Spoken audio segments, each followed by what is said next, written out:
What's good, everybody? RJ Shelton here, back with another episode of the BD Boys. As you see on the screen here, my good brother James Muenchow, aka Jim Bob Cooter. How we doing, brother? Well, brother, we rang in the new year with a great local watering hole, had a great time, and then Jimmer got sick, and I was really pissed about it. I think I'm on the way out. Let's just hope and pray that Jimmer is on the way out of the sickness because it sucks. But other than that, bro, we are through the holidays. We are into a new year. We are trying to get back into routine, although we really never left our routine. But as my favorite wrestler, yes, James still watches wrestling, and if don't judge me, it's hot right now, guys. Go on and check it out. My favorite wrestler, Cody Rhodes, always says, "What do you want to talk about?" Well, we definitely know what we're going to talk about on here. Yes, Green Bay sir. Packers went ahead and finally finished their regular season. Went ahead and left a big, horrible, bad taste in our mouth in regards of losing to the Bears 24-22. We finished third in the NFC North, finishing 11-6. Talk to me about your ball club, man. This ain't it. Put things a little bit into perspective. Let's say everything happens. Let's take out everything that happened besides the 2 minutes, the last 2 minutes of the game, because the 2 minutes of the game is the main vocal point for me. Now, no, the defense didn't look great. They're still, I think it literally looked like Chicago wanted this game, and Green Bay was like, you know what, this game really doesn't matter that much. If we win, we win. If we don't, we don't. Until it was like, whoa, hey, the Commanders are losing, and so y'all better get your shit together. And then it was like, okay, let's get our shit together. But Jordan Love gets a stinger on the elbow. I thought it was a hand, but apparently they're calling the elbow. Gets a stinger on the elbow. I mean, it was cold that game. That was 17 degrees, and the wind chill was 7. Those helmets are hard. It looked like he probably hit his elbow on something, and it probably hurt really bad. And so they were like, "No, you're done." Which, yeah, we have a game next week regardless. Let's just sit him. Malik Willis has kind of been there, done that. And then it was just kind of Josh Jacobs got 6 carries, and then they sat him. So you were playing without your quarterback and your top running back. And then unfortunately, Christian Watson goes down, which that was a unfortunate circumstance because I think that was the knee that wasn't bothering him leading up to this. Because from what I've heard about knee injuries, you put the leg that's hurt, you put more stress on the other one. And it was his other one that went down. Freak accident could have happened in practice, could have happened with him walking down the street. Non-contact injury, unfortunate, but it happens, and it's really sad to see it happen at this point of the year, in this point of his career, because he's coming up on some money in the sense of he's coming up on he needs to re-sign somewhere, and he hasn't really had a sample size. Does that help Green Bay in a sense? Sure. If it continues like this, you could just sign him for cheap. And then if it works out, it works out. But that's a whole different story. So unfortunate for him. I was just questioning why he was playing. Now, the reports came out he wanted to play. He was pushing to play. I probably assumed he was going, if he did play, he would play like 20% of the snaps. Just get him some timing stuff, just get him out there running around in some live game action. I was very interested to see he play. Matt LaFleur said he played because Romeo Doubs came down with an illness, which triggered Watson to play. I don't understand why Romeo Doubs being sick has anything to do with Christian Watson playing. That was just one of the very many riddles for Matt LaFleur that day. But again, special teams blunder. That you knew Chicago wanted this game, so they're going to throw the kitchen sink at you, and they did. And I think Green Bay came out flat because I just think they were kind of overlooking this game. They just wanted to get out healthy. Chicago obviously wanted to finally win a game against the Packers since first time, I think, since 2018. It was not a good look. Let's just call a spade a spade. It wasn't a good look. The team fought back. This is where the problem lied for me. So, they fought back. You get back 21-19. You get the ball back. You get the ball back, you're driving, you get a big turnover. I think it was a big turnover. You get a short field, and it's like, okay, let's make sure we have the ball last. So you need 1 first down. It's 4th and 3. Again, Matt LaFleur not calling a lot of great plays, but then again, backup quarterback, backup running back. No wide receivers. You got Jaden Reed, who fumbled. Again, really bad display. That's another one of the bads. Jaden Reed just having another nightmare of a week. Malik Heath, who made a really phenomenal catch, and Dontavian Wicks. Like, that's your 3. Your boy Tucker Kraft had a great grab too. Yeah, he did, and Luke Musgraves, but on that 3rd down, he ran the football. Okay. I thought when him running the football, he was confident in Brandon McManus kicking that field goal from where they were. And he was just going to run the clock down. And Chicago looked to be pretty okay with him running it down. And I was in a bar watching, so I want to give you my perspective on this. And then all of a sudden the clock stopped. I'm like, okay, Chicago called timeout because they want Green Bay to either kick this field goal, make it, and have time left, or they're going to miss it. Green Bay that called the timeout, I found out after 5 seconds. I was like, wait a minute, what? Matt LaFleur then goes on his press conference and says, I wanted to go for it on 4th and 3, but the special teams unit talked him into kicking the field goal. And that was puzzling because you and I both know when a kicker's warming up or doing his thing in warm-ups, he comes up to coach and says, Coach, this is my range today. Right. It's cold game. The ball's a rock. Ball's not flying as far. But Brandon McManus has kicked in Denver, kicked in cold weather, kicked in a lot of big games. 55-yarder in the NFL probably should be, on a really cold day, should be at the tip of your iceberg. Probably, I thought for sure that he could have made that kick, or he was going to have a chance to make that kick in that weather, and Matt LaFleur was just going to say, let's live and die by it. Let's run the clock down to wherever, then I'll take the timeout, then we'll kick it. If we make it, great. Chicago has 1 timeout with 30 seconds or something along those lines, 35 seconds. But he took it, and then he got talked into it. At that point, if you called the timeout. Like, I understand guys are trying to change your mind and everything. And in hindsight, yes, he made it. But now you have to defend a field goal, which your defense hasn't really done that in recent memory for anything. Like, I'm sitting there going, when's the last time I've seen a Green Bay defense stop an offense with time on the clock where they only need a field goal? Touchdown's one thing, but the way they only need a field goal, I was like, okay. So that's why I was okay with him running it down to like 30, 40 seconds, calling a timeout, living and dying by the kick, and taking off as much clock as you can. But then he called the timeout, and then I was like, well, obviously they're thinking about it. I'm going to go for it once I found out. And then they kick it, and I was happy he made the kick. Like, that was a dynamite kick in those conditions. And I'm like, oh, we got a minute left. I didn't have much hope. Well, then you give him 15 yards right away. Bad stuff. Any good 2-minute offense, as you know, you've been there. Anyone that knows ball, a crucial start to a 2-minute offense is a positive play. And you gave them one. They didn't do anything to do it. You did it. Another self-inflicted wound that sums up this entire Packers season and then pretty much this entire Packer team, that they're just going to make mistakes for you, and they're going to give you things. So you give them 15 yards right off the bat on their 20, where on a play where Caleb Williams probably wasn't going that far. Yes, he was going to get out of bounds, stop the clock, but he's probably going to get, 4 or 5 yards. Okay, Right.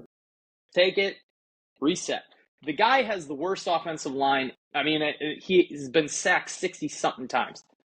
Just let him run his 4 or 5 yards and live to fight another day, even though he goes out of bounds. But it doesn't happen. And then they run a couple other plays, and then you get to the second down play where it was a big play to DJ Moore, but an illegal shift brought you back 5 yards to the 50. Okay, it's 3rd and 11. Situational football is remaining. They have none. There's none left. 15 seconds to go. And here going, okay, you play the boundary. They're not going to go deep. Or, I'm sorry, not the boundary. You play the first down marker. Don't let anybody behind you to the inside or to the outside, so you can't make a deeper catch out of or intermediate ball catch out of bounds. If they throw to the middle of the field, get a first down, game is pretty much over. There's no now they can't spike the ball for one because it's fourth down. Two, there is not enough time to do fire wagon change for the field goal units to get on, get set, and kick. And for one, I don't even think he would have made that kick because it would have been a 50, 60-yarder. So I'm thinking, okay, play the first down marker, go to the middle of the field, and they get a first down. I mean, if they go something quick, 11 yards, you can't. That's going to take some time anyway to run a route to get 11 yards. Right. Just make the tackle. Hopefully it's fourth down. If it's first down, I don't know. Like, if it's first down, they might have enough time to get up there, spike the ball, and run a play. The Bears came out with a quad set, and then they one-on-one DJ Moore. Okay, you want your best player isolated, because that's your best player. I don't mind, whatever. But then I looked at the defense. They ran, and this has been all over the internet, 3-man rush, protecting the boundary on one side, Carrington Valentine's protecting the boundary on the other, and you have 3 safeties playing at the 20-yard line. They're not going to run the Hail Mary right now. They're going to go. They still have a chance to get a first down, spike the ball. I'm like, what are we doing here? The worst offensive line in football, historically.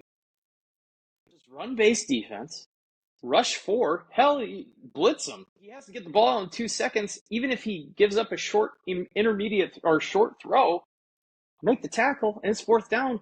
And tick, tick, tick, tick, tick, and then the game's probably over. There was so many situational and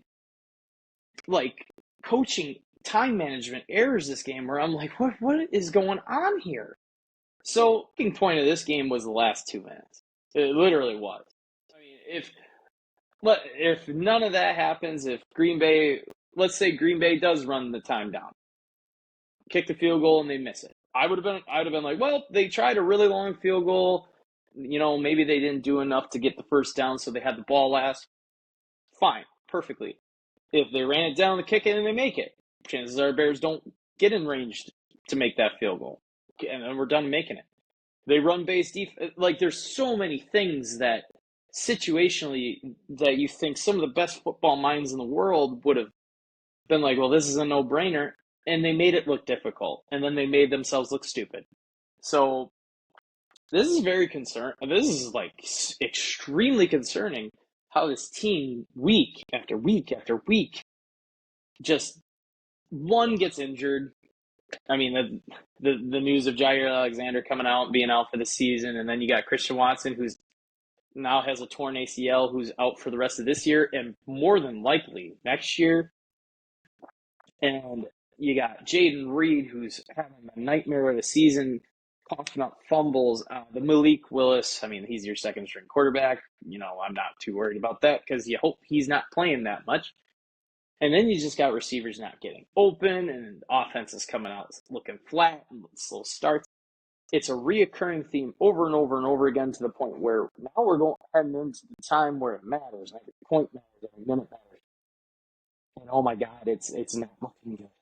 At some point, you got to accept the team for who they are and what they are. And what they are is a young football team, constantly makes mistakes, constantly shoots themselves in the foot. Not only the players, but now we have the coaching staff not knowing how to manage a game, manage time, anyway, like that. And it doesn't look good.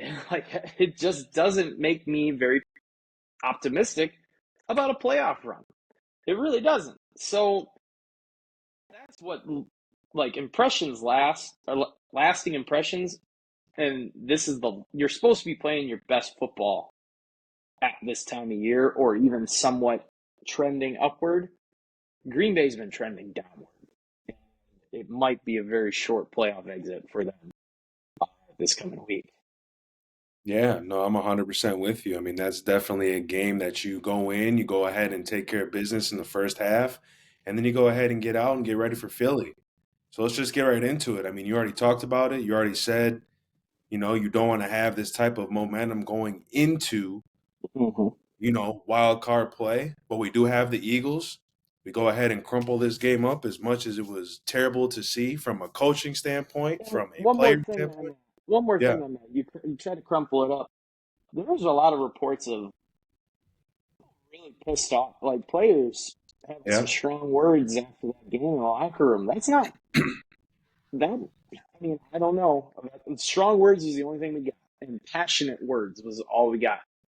That's not a good sign in my mind. When I mean, sometimes it is. Sometimes it's just like you're frustrated. You just want to clear the air. You really want to get something off your chest. You don't like the way you're scheming something.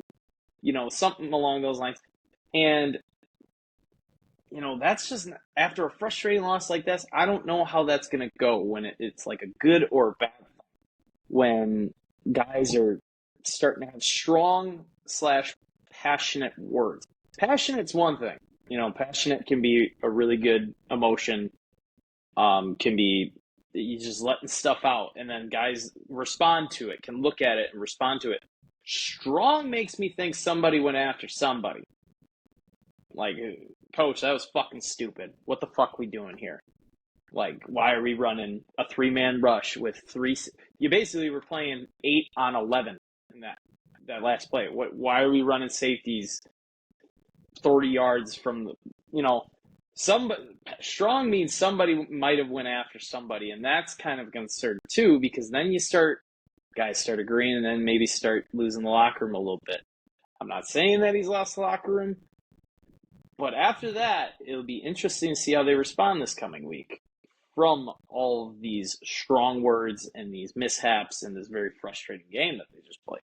Yeah, no, I really think that is just frustration in regards to players, no.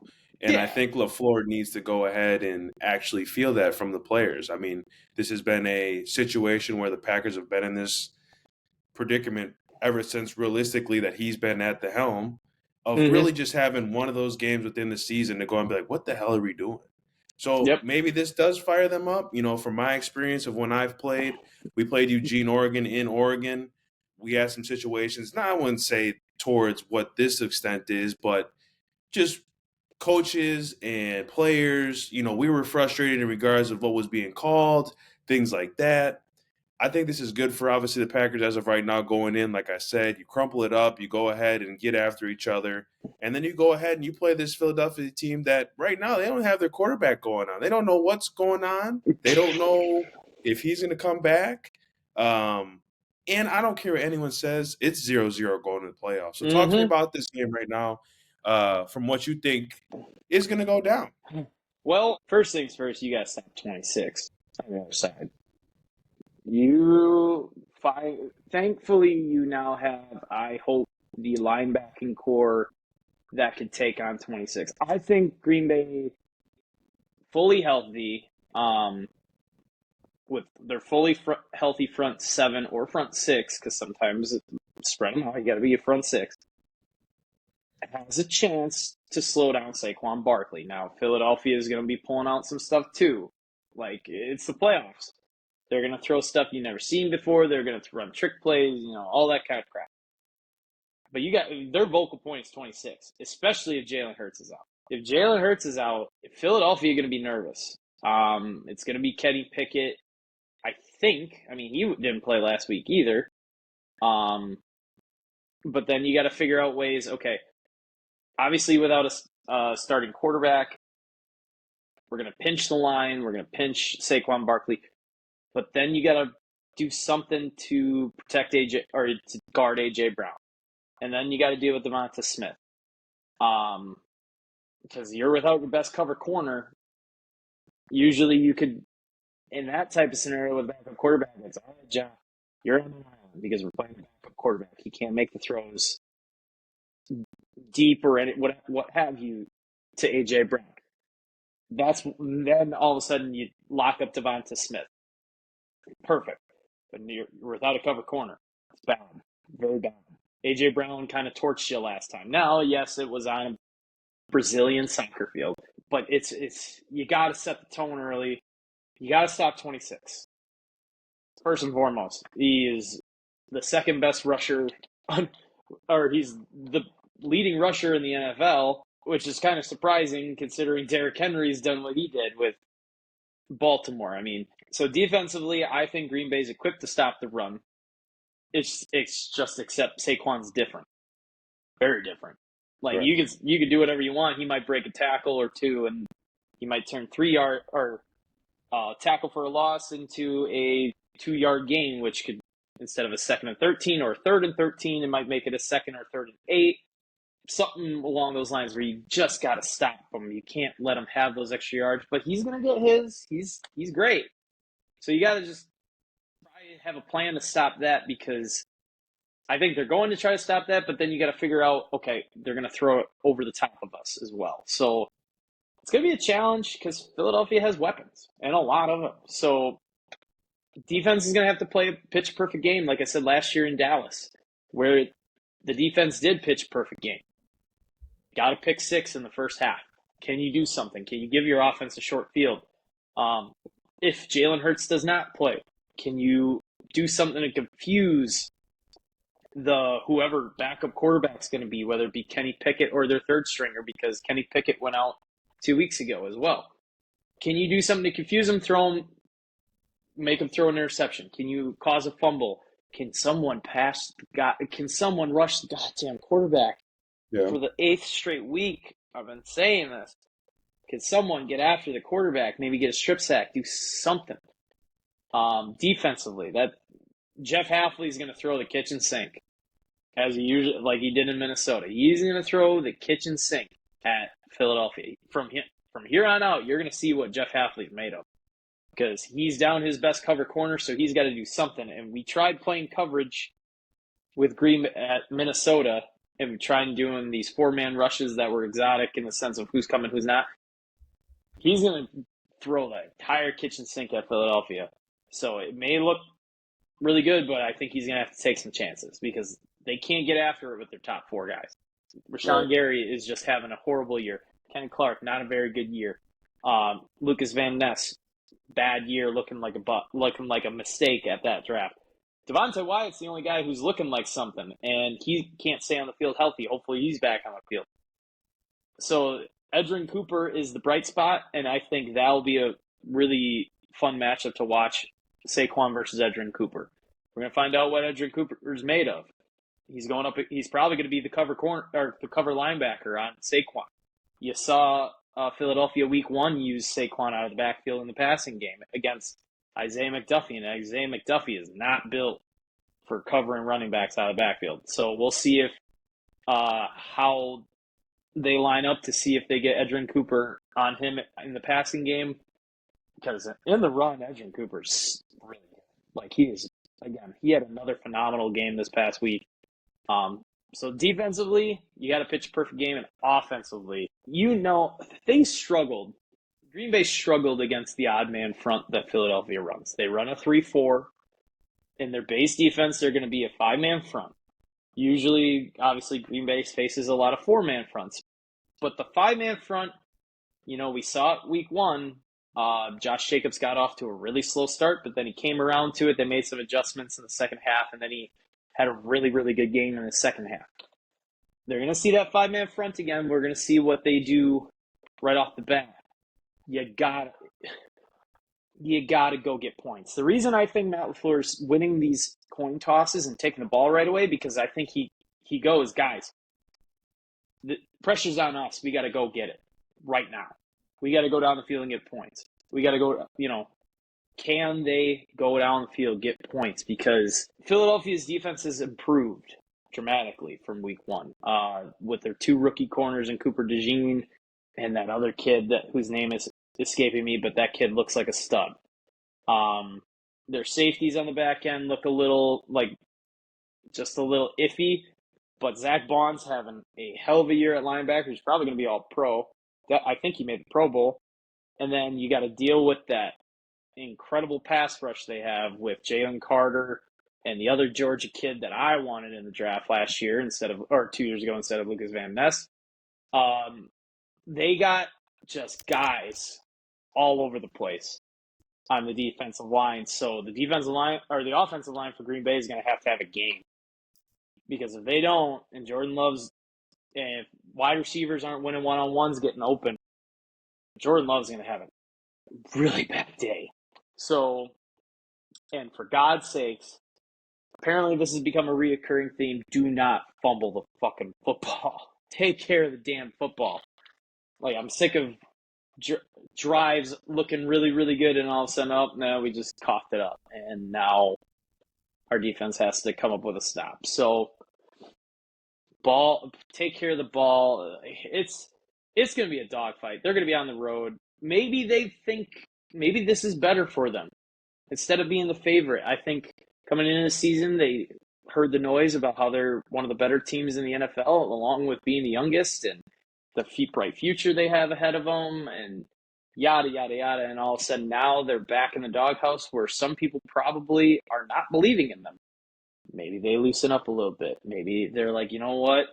People aren't counting us to win this game. Let's go play ball and let's just see what happens. Like they did last year. They were like, we weren't supposed to be here. So they just went out and balled. So maybe these past 2 losses is a good thing, like you said. Just let's guys play loose. We got it all out of our system after the game against the Bears. Everyone screamed, voiced their opinions and everything. And now it's all in the open. And now we just go play ball. It's all eyes on you. It's playoff football. It's what everyone came here to see. No, right with you. Our good Packers play on Sunday at 3:30 p.m. Briefly going over just the Bucks to go ahead and let you guys know when they're playing. They got the Spurs Wednesday, which is tomorrow.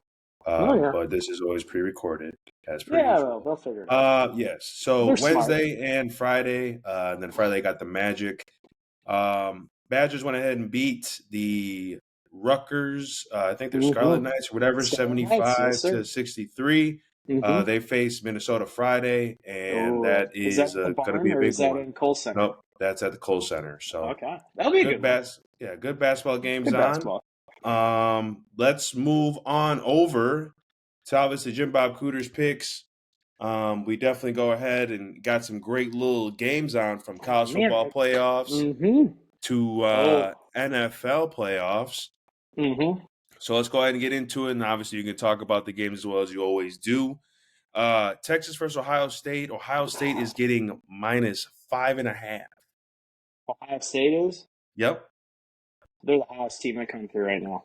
They are. They are the hottest team in the country. And I'm going to roll with Bucky, unfortunately. I hate Ohio State. I hate that program. I hate that college. They're a bunch of cheaters, stuff like that. Texas, Texas is what Texas is, but they just went through an absolute dog fight with Arizona State. That was by far, that had to be up there with one of the most entertaining college football games of all time. Right. In the top 10, maybe. Because, first of all, number one forever, nothing will ever beat this game, was Texas USC. When Vince Young, that game, by far, no one's ever going to beat it.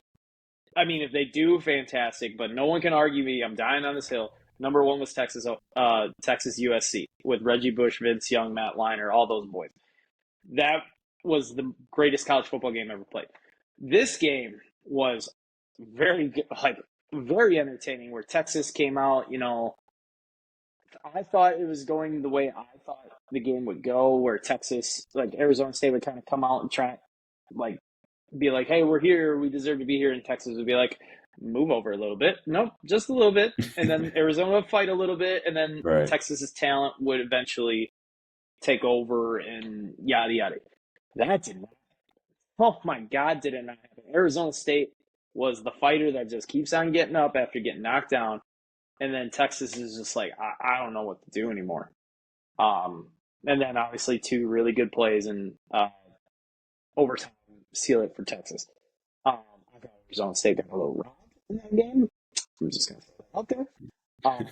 Concussion protocol, but we're not going to talk about it. Yeah, targeting most oblivious, hated call in college football, which is called for sometimes very, very seldomly nothing, to the one that is the, oh yeah, that's the literal definition. Oh, there's none? Like, I mean, you saw my face. I was just like looking around like, did they just remove the rule like I forgot? No? Okay. So I think Arizona State got hosed, but it is what it is. Still a really good football game. And then Penn State beating Boise State. No, I think everyone picked that game. Ohio State belts asses to the Ducks. Quack, quack, quack. They had duck for dinner. And then the shocker of Notre Dame, the Irish beating the Georgia Bulldogs. That was a shock for me. I mean, I always think Notre Dame is overrated because they play that independent schedule. They're not part of a conference, so they can just beat up on the poor, and then everybody goes, "Oh, look, they're rich." No, they're just beating up really bad programs. Well, yes, Georgia was not playing with their quarterback, but it's Georgia. Yeah. Like, they're still Georgia. If you beat them, that's still a really good win. So Notre Dame beating Notre Dame in Georgia, like, I was shocked. So now we have two really good games on our hands, and so taking Ohio State. And then on the flip side is Penn State Notre Dame, which that spread is. That spread is 1.5 Notre Dame. 1.5 Notre Dame. Speaking to my good ear, one more. Oh, Notre Dame. Give me the Nittany Lions for a Big Ten championship showdown in the national title game. Wouldn't that be something? Wouldn't that be something? For the second, well, we can technically say for the second year in a row, it's two Big Ten teams going head to head. I mean, we can count Washington, Michigan as a Big Ten because they're both the same team. But no, Big Ten football, man. Everyone jizzes over the SEC. And the Big Ten's sitting there going, y'all can do that and have fun down south, but when you come play us, like, we're just as good, if not sometimes better, than what you bring. Like, it's not like you guys are using super serum over there to make them different football players or play a different game or who knows what.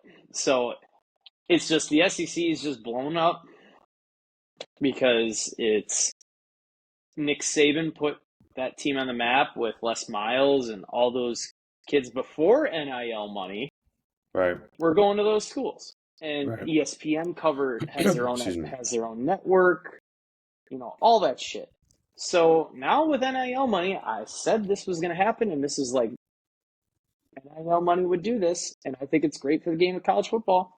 The SEC can't get everybody they want just being by name brand SEC. Right. Some people aren't going to just be like, well, I'm just going to go to the SEC because it's the SEC. No, I'm going to go now where the money is. The Big Ten's giving me money. Right. Like, I'm going to go where the money is along with the best situation. Absolutely. If that Big Ten school has the same, like if you're a wide receiver, oh, this SEC school is offering me $500,000 and they have a really good quarterback. All of a sudden USC calls or Michigan calls or Ohio State calls, hey, we'll give you just a little bit more. And you look at their situation and be like, oh, same type of situation. Really good quarterback, really good school. I'm going to the team that gives me more money. Hello. So the SEC is pissed about this just because they're like, well, we're the SEC. It means more. No.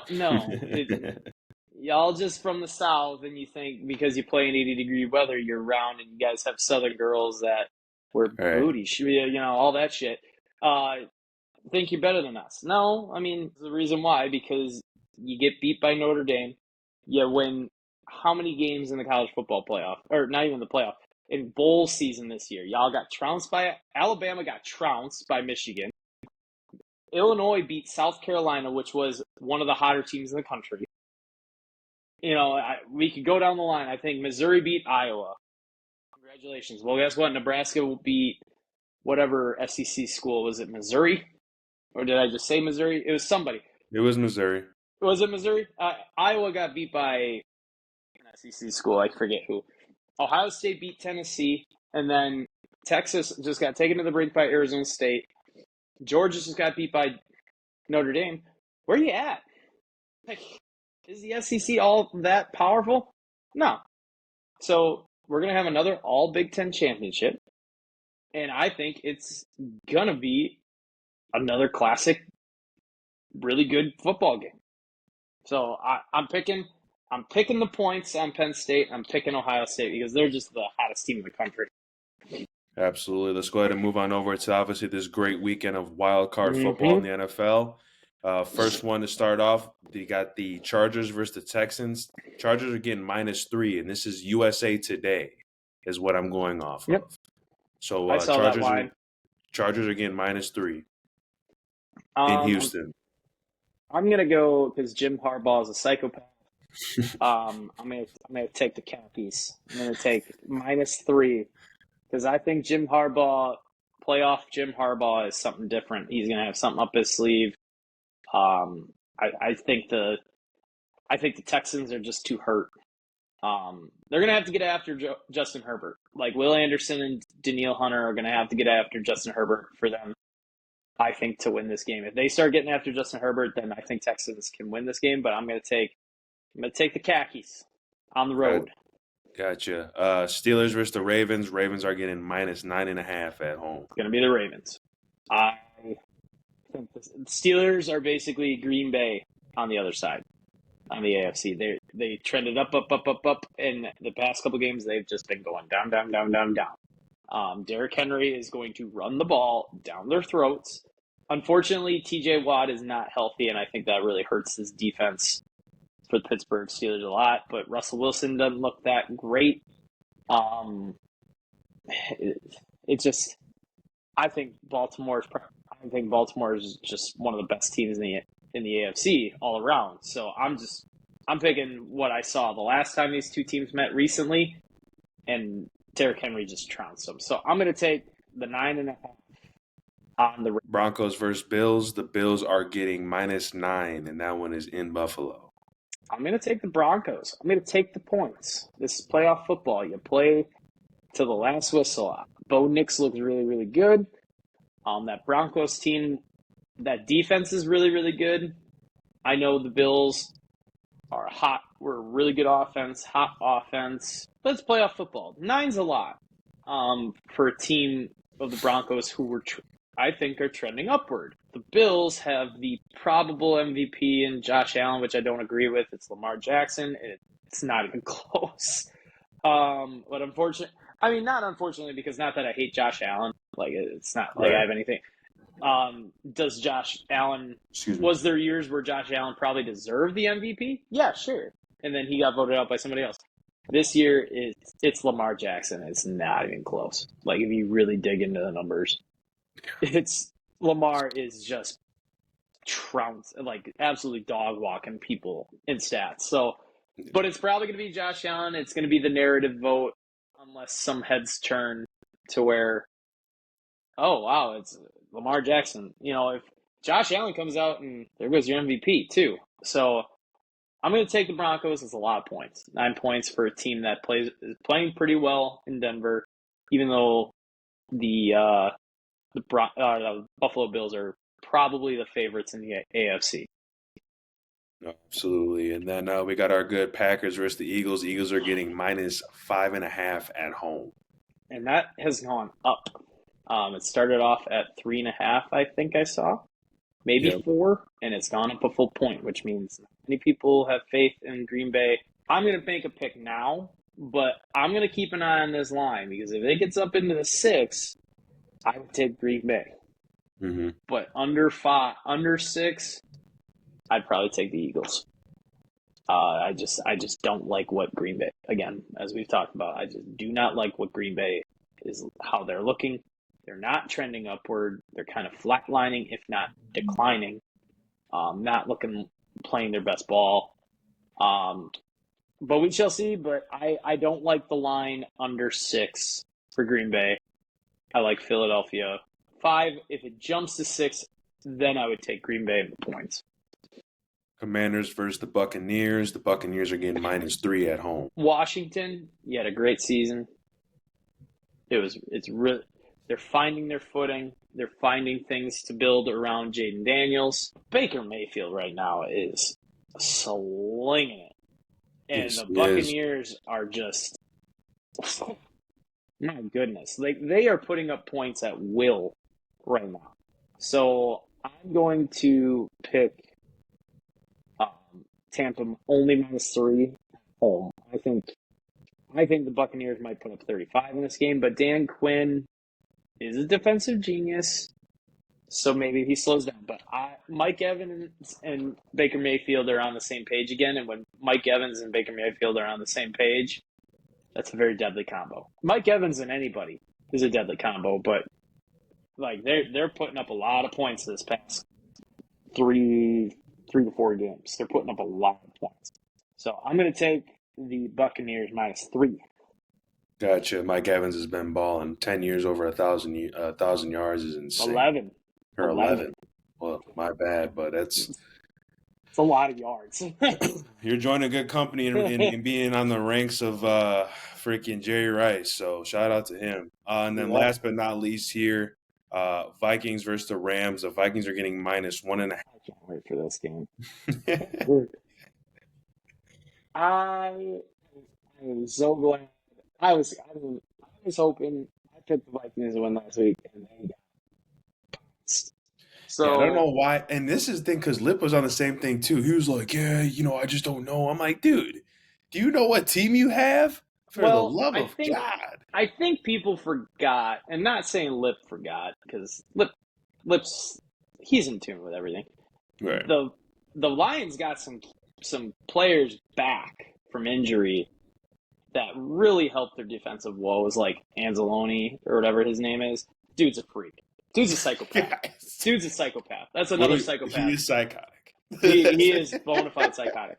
So having him back just improved their defense. I mean, yeah, they got pushed into the red zone, 3 or 4 times?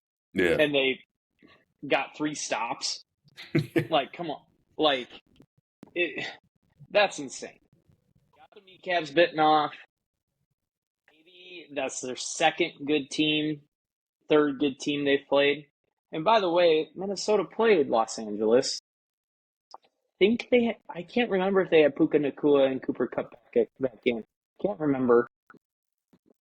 And they lost, and they were at home. I'm pretty sure it was in Minnesota.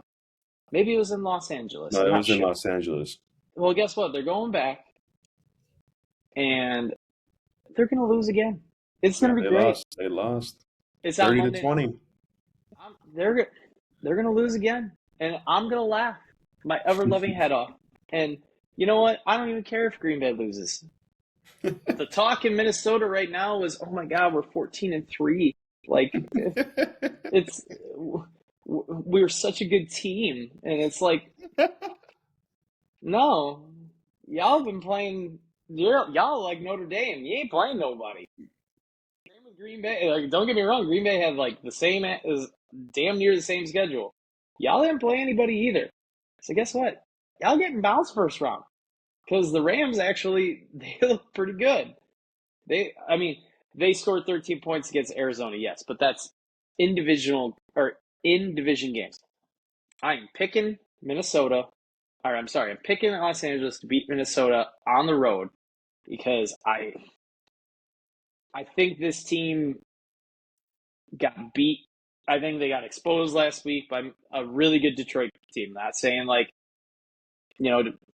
they got something new, but like Detroit is good. So I think thgoing to lose.